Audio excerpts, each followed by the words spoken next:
अस्सलाम वालेकुम दोस्तों, मराठी मास्टर इस चैनल में आपका दोबारा इस्तकबाल है।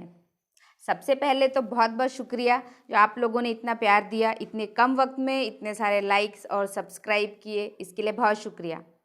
तो देखो, आज हम पढ़ने जा रहे हैं 10वीं जमात का पहला लेसन जिसका नाम है हज़रत सलमान फ़ारसी, जिसे हमने पहले भी 2 पार्ट में पढ़ चुका है।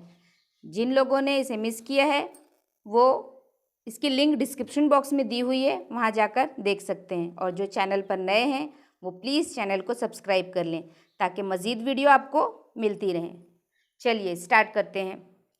हज़रत सलमान रज़ियल्लाहु ताला अन्हु जब तक यहूदी के ग़ुलाम रहे वो इस्लामी जंगों में शरीक ना हो सके। हज़रत सलमान रज़ियल्लाहु ताला अन्हु जो थे वो एक, जैसा कि देख चुके हमने पहले, कि वो एक यहूदी जो था उसके अंडर में थे, उसके ग़ुलाम थे तो वो इस्लामी जंगों में शरीक नहीं हो पा रहे थे। तो उन्होंने एक मर्तबा हुज़ूर सल्लल्लाहु अलैहि वसल्लम के पास जाकर कहा था कि मैं तो ग़ुलाम हूँ, अभी कैसा करना।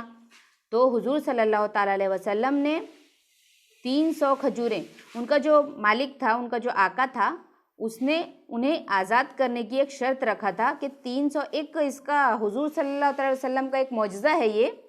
ये वाक़े से रिलेटेड ये है कि जब हज़रत सलमान रज़ियल्लाहु ताला अन्हु ने जाकर हुज़ूर सल्लल्लाहु अलैहि वसल्लम के पास कहा था कि मैं आज़ाद नहीं हूँ, तो मैं इस्लामी जंगों में शरीक नहीं हो सकता हूँ, तो अभी क्या किया जाए।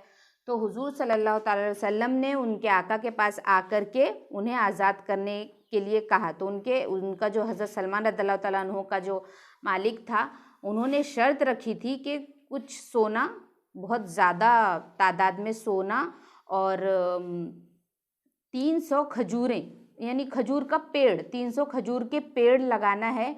और जब उसमें फल निकलने लगेंगे, जब मैं उन्हें आज़ाद कर दूंगा। तो हुज़ूर सल्लल्लाहु अलैहि वसल्लम ने रात में वो 300 खजूरों के पेड़ वहाँ पर लगाए थे।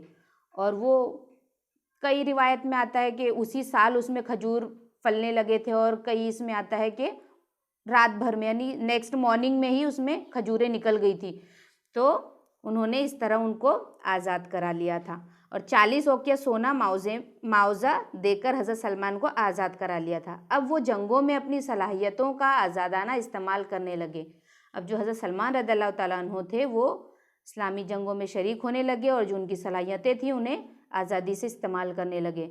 मुशरिकीन मक्का, मुशरिकीन किसे कहा जाता है? जो शिरक होते हैं। शिरक मतलब जिन्होंने ईमान नहीं लाया इस्लाम पर, और बुतों की पूजा करने वाले, बुतों को जो बुतों की परस्तिश करते थे, उन्हें मुशरिकीन कहा जाता है। शिरक की जमा है, उसका प्लूरल है मुशरिकीन। जो मुशरिकीन मक्का और यहूदियों ने मिलकर जब मदीने पर हमले की तैयारियां शुरू की, उस वक्त मदीने को दुश्मनों से महफूज रखने के लिए हज़रत सलमान फ़ारसी रज़ियल्लाहु ताला अन्हु ने शहर के गिर्द खंदक खोदने का मशवरा दिया, जिसे आप सल्लल्लाहु अलैहि वसल्लम ने बहुत पसंद फरमाया था। अब जब पहले ज़माने में जब जंगें होती थी तो उससे महफूज रहने के लिए लोग जहाँ पर वो रहते थे उसके आजू बाजू से खंदक खोदी जाती थी। खंदक यानी गहराई, वादी जैसा। तो हज़रत सलमान रज़ियल्लाहु ताला अन्हु ने हुज़ूर सल्लल्लाहु अलैहि वसल्लम को आइडिया दिया था कि उसके किनारे से, जैसे कि वहाँ पर पहले फ़ारस में वैसा किया जाता था, अरब में इसका चलन नहीं था, तो उन्होंने ये उनको मशवरा दिया था कि इसके आजू बाजू से खंदक खोद देते हैं जिससे हम महफूज रहेंगे। तो हुज़ूर सल्लल्लाहु अलैहि वसल्लम ने उसे बहुत पसंद किया था और खंदक वहाँ पर खोदी गई, जो इतनी गहरी और चौड़ी थी कि दुश्मनों के घोड़े भी उसे पार नहीं कर सके और उन्हें पसपा होना पड़ा। पसपा की मीनिंग होते हैं हार जाना। खंदक की खुदाई के वक्त की वजह से उसे उस गज़वे को गज़वे खंदक कहा जाता है। वो जो एरिया था उसे, वो गज़वा नाम था उसका। तो वहाँ पर जब खुदाई की गई थी तो उस खुदाई की वजह से आज भी उसका नाम है गज़वे खंदक, उसे गज़वे खंदक कहा जाता है। उस जंग के बाद हज़रत सलमान रज़ियल्लाहु ताला अन्हु मुख्तलिफ़ जंगों में शरीक होते रहे। ताइफ की जंग में उनकी ईमा पर मुसलमानों की जानिब से मुंजनीक का इस्तेमाल हुआ। मुंजनीक यानी होता है दूर तक पत्थर फेंकने का आला, यानी जब वो जंग के लिए जाते थे तो एक आला बनाया गया था। जैसे कि आप लोगों ने देखे होंगे बाहुबली मूवी, उसमें ऐसा तोप का गोला जैसा फेंकने के लिए एक आले का इस्तेमाल किया गया था, वैसा कुछ बनाया गया था आला। तो वो पत्थर फेंकने के लिए मंजनीक का इस्तेमाल किया। हज़रत अबू बकर रज़ियल्लाहु ताला अन्हु और हज़रत उमर फ़ारूक रज़ियल्लाहु ताला अन्हु की खिलाफत के दौर में भी हज़रत सलमान फ़ारसी रज़ियल्लाहु ताला अन्हु ने बहुत से जंगी कारनामे अंजाम दिए। हज़रत उमर रज़ियल्लाहु ताला अन्हु के दौर खिलाफत में जब ईरान पर लश्कर कशी की गई, लश्कर कशी का मतलब होता है चढ़ाई करना या पूरे लश्कर के साथ मिलकर एक साथ हमला करना, तो उस वक्त खुद सलमान फ़ारसी रज़ियल्लाहु ताला अन्हु इस्लामी लश्कर की रहनुमाई फरमा रहे थे।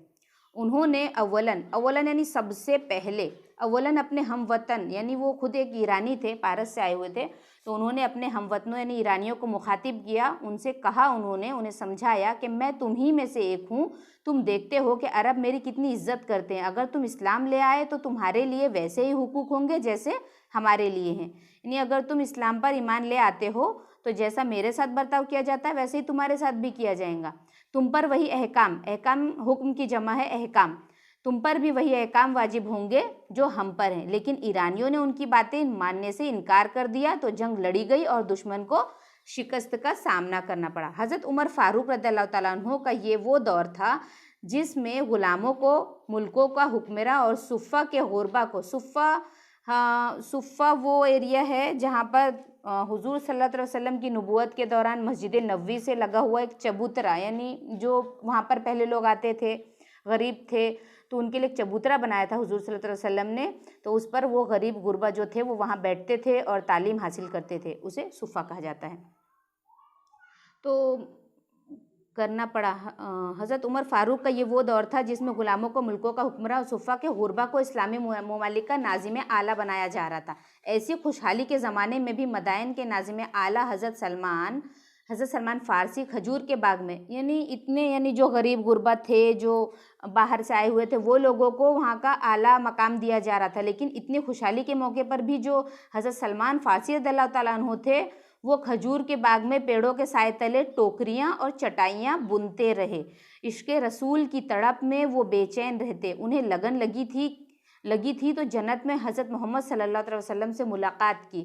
आपकी मसाहबत यानी होता है सोहबत, यानी नज़दीकी, उनकी क़र्ब जो है वो मसाहबत की और आपके दीदार की। यानी हज़रत सलमान रज़ियल्लाहु ताला अन्हु जो थे उनको बस इसकी धुन थी कि हुजूर सल्लल्लाहु अलैहि वसल्लम से मिलना है, जन्नत में उनकी सोहबत चाहिए उन्हें और उनका दीदार करना है, बस इसकी धुन रहती थी। इसी फ़िक्र में गलता वो ज़िंदगी के अय्याम गुजार रहे थे। गलता यानी होता है परेशान या उलझा हुआ, बस उसी में उलझे हुए रहते थे और उसी में ज़िंदगी के अय्याम जो है, यौम यानी होता है दिन, यौम की जमा है अय्याम गुजार रहे थे। हुकूमत की जानिब से मिलने वाला अतिया यानी होता है तोहफ़ा।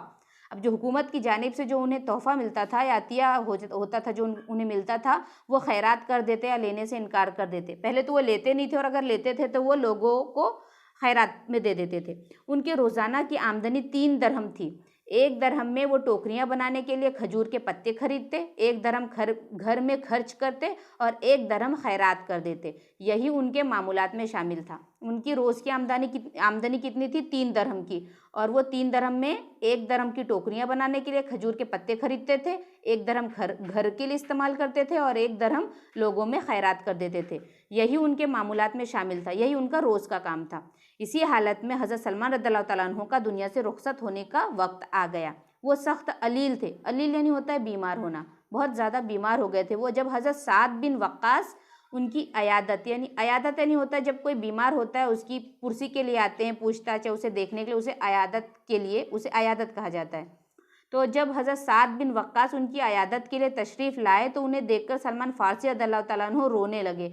साद रज़ियल्लाहु ताला अन्हु ने रोने की वजह पूछी तो फरमाया, हुजूर ने हमसे अहद लिया था, अहद यानी होता है वादा, हुजूर सल्लल्लाहु अलैहि वसल्लम ने हमसे अहद लिया था कि तुम्हारा साजो सामान एक मुसाफिर के सामान सफ़र से ज़्यादा ना हो, मगर मेरे पास तो इतना ज़्यादा सामान है, मैं अपने महबूब सल्लल्लाहु अलैहि वसल्लम को क्या मुँह दिखाऊंगा। हज़रत साद रज़ियल्लाहु ताला अन्हु फरमाते हैं कि उस वक्त हज़रत सलमान रज़ियल्लाहु ताला अन्हु का कुल असासा यानी होती मिल्कियत, या उनके पास जो भी उनका सामान टोटल जो उनके पास था, असासा बचा हुआ जितना भी सामान था उसे असासा कहा जाता है। तो उनके पास जितना भी असासा था वो क्या था? एक बड़ा प्याला और एक तसला यानी एक जैसा शीन जैसा होता है, तो एक तसला और एक शीन, मतलब ये उनकी आजिज़ी थी कि वो इतना कम सामान रहने के बावजूद भी वो रो रहे थे कि मेरे पास इतना ज़्यादा सामान है, अब मैं हुजूर सल्लल्लाहु अलैहि वसल्लम को जन्नत में जाने के बाद क्या मुँह दिखाऊंगा।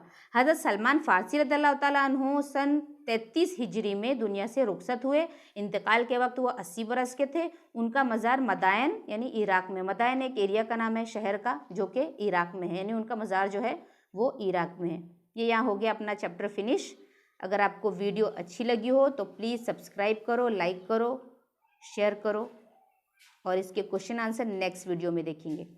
चलिए, अल्लाह हाफिज़।